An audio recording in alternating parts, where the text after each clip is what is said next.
Chapter 3. Is opportunity monopolized? No man is kept poor because opportunity has been taken away from him, because other people have monopolized the wealth and have put a fence around it. You may be shut off from engaging in business in certain lines, but there are other channels open to you. Probably it would be hard for you to get control of any of the great railroad systems. That field is pretty well monopolized. But the electric railway business is still in its infancy and offers plenty of scope for enterprise, and it will be but a few years until traffic and transportation through the air will become a great industry, and in all its branches will give employment to hundreds of thousands and perhaps millions of people. Why not turn your attention to the development of aerial transportation, instead of competing with J.J. Hill and others for a chance in the steam railway world? It is quite true that if you are a workman in the employ of the Steel Trust, you have very little chance of becoming the owner of the plant in which you work. But it is also true that if you will commence to act in a certain way, you can soon leave the employ of the Steel Trust.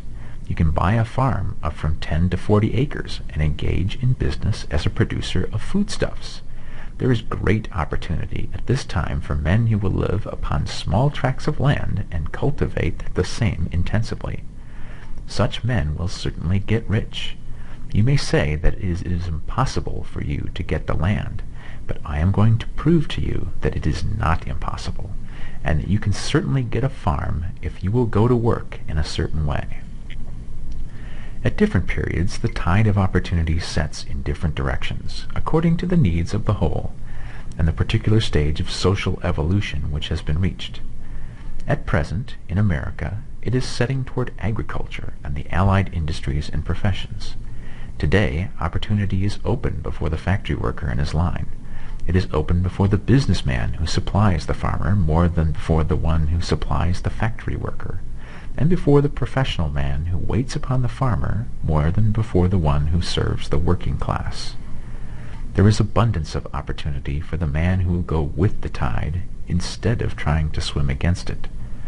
So the factory workers, either as individuals or as a class, are not deprived of opportunity. The workers are not being kept down by their masters. They are not being ground by the trusts and combinations of capital. As a class, they are where they are because they do not do things in a certain way. If the workers of America chose to do so, they could follow the example of their brothers in Belgium and other countries, and establish great department stores and cooperative industries. They could elect men of their own class to office and pass laws favoring the development of such cooperative industries, and in a few years they could take peaceable possession of the industrial field.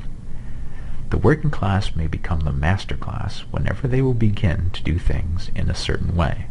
The law of wealth is the same for them as it is for all others. This they must learn, and they will remain where they are as long as they continue to do as they do. The individual worker, however, is not held down by the ignorance or the mental slothfulness of his class. He can follow the tide of opportunity to riches, and this book will tell him how. No one is kept in poverty by a shortness in the supply of riches. There is more than enough for all. A palace as large as the Capitol at Washington might be built for every family on earth from the building materials in the United States alone, and under intense cultivation this country would produce wool, cotton, linen, and silk enough to clothe each person in the world finer than Solomon was arrayed in all his glory, together with food enough to feed them all luxuriously. The visible supply is practically inexhaustible, and the invisible supply really is inexhaustible. Everything you see on earth is made from one original substance, out of which all things proceed. New forms are constantly being made, and older ones are dissolving, but all are shapes assumed by one thing.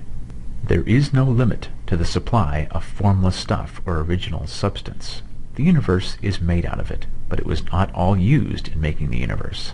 The spaces in, through, and between the forms of the visible universe are permeated and filled with the original substance, with the formless stuff, with the raw material of all things. 10,000 times as much as has been made might still be made, and even then we should not have exhausted the supply of universal raw material. No man, therefore, is poor because nature is poor, or because there is not enough to go around. Nature is an inexhaustible storehouse of riches. The supply will never run short. Original substance is alive with creative energy and is constantly producing more forms. When the supply of building material is exhausted, more will be produced. When the soil is exhausted so that foodstuffs and materials for clothing will no longer grow upon it, it will be renewed, or more soil will be made.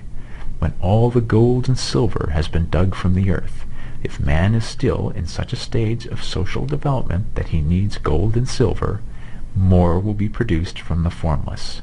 The formless stuff responds to the needs of man. It will not let him be without any good thing. This is true of man collectively.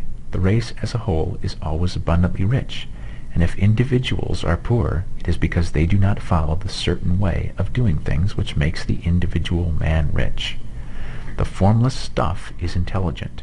It is stuff which thinks. It is alive and is always impelled toward more life.